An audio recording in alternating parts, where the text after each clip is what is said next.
This is WFYI News Now. It's Thursday, December 4th, and I'm Sarah Neal Estes. Here are today's top stories around central Indiana. State Senator Kyle Walker announced he will not seek re-election next year.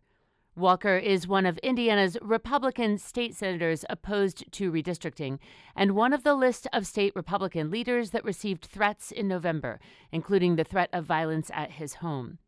He represents a corner of northeastern Indianapolis and the Fishers area in Hamilton County.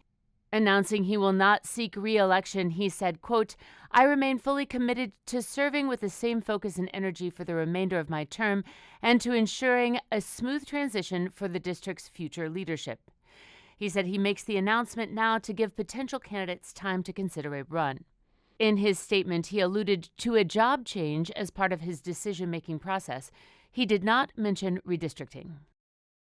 Indiana University's Environmental Resilience Institute finds tech companies and governments can do more to reduce the environmental impacts of AI data centers. Rebecca Thiel reports. AI data centers need a massive amount of energy to operate 24/7. Multiple Indiana utilities plan to serve them with new natural gas plants or by keeping coal plants open, leading to more air pollution and greenhouse gas emissions. Then there's the millions of gallons of water they need each day for cooling. Data centers can take away from drinking water supplies and release polluted, warm water into streams and lakes, hurting aquatic life.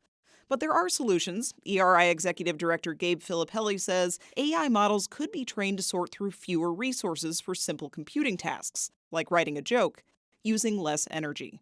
So you really need a billion permutations on a stupid joke? No, you don't, actually. And though having solar panels and wind turbines at data centers won't meet all of their needs, he says it would help the grid to be cleaner and more reliable. I'm Rebecca Thiel. Indiana is testing a new approach for supporting parents of newborns. Governor Mike Braun's administration launched a new pilot program that will let eligible state employees bring their infants to work during the first 6 months of life. The program builds on the administration's expanded paid parental leave policies. To start, it is limited to 3 agencies: the governor's office, the Indiana Department of Health, and the state personnel department. Millions of dollars are heading to the Marion County schools following a massive funding announcement from the Lilly Endowment. But Eric Weddle reports, as the money flows to townships and charter schools, the city's largest district is still waiting for a decision. The endowment announced 34 grants, ranging from just under $200,000 to $40 million. That top award went to Perry Township Schools, which plans to use the money to bolster career education and build a new facility on the University of Indianapolis campus.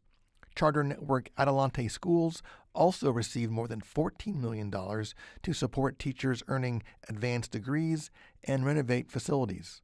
The endowment has delayed its decision on a grant for the Indianapolis Public Schools District. The organization says it's waiting for the mayor's local education alliance to finalize recommendations regarding the future of the district before releasing the funds. I'm Eric Weddle. After months of community feedback and discussion, the Indianapolis Vision Zero Task Force presented and approved its action plan to reduce injuries and fatalities on roads. Samantha Horton reports. The plan includes having a task force meet twice a year with one meeting in May. There will also be an annual report and public dashboard to track progress. The dashboard is expected to be available early next year. City County Councilor John Barth serves as the task force chair. He says the dedication of numerous partners made the long-planned policy possible. We have never had a singular tool to manage safety for pedestrians, cyclists, all users of the road ever. Indianapolis has never had that, and now we have that. This thing exists. Public comment at the meeting was overall positive towards the plan, but some expressed caution with future funding and pathways to make temporary efforts permanent if proven successful. I'm Samantha Horton.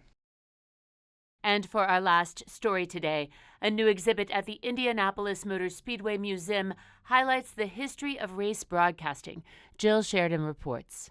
IMS helped pioneer sports broadcasting starting in the 1920s. The creation of the IMS radio network helped make the 500 the greatest spectacle in racing. The new exhibit, called Now Stay Tuned, is a nod to influential broadcaster Sid Collins. Paul Page took over as 500 anchor after Collins and says the radio network was groundbreaking in the 50s. Sid brought in the whole ability to do the race with as many people as he needed on the turns. It was an engineering marvel. We didn't have the equipment today. We didn't have satellite. The exhibit at the newly remodeled museum highlights legacy broadcasters, the evolution of technology, and interactive audio experiences. It's open until June of 2026. I'm Jill Sheridan. That's all for today's episode of WFYI News Now.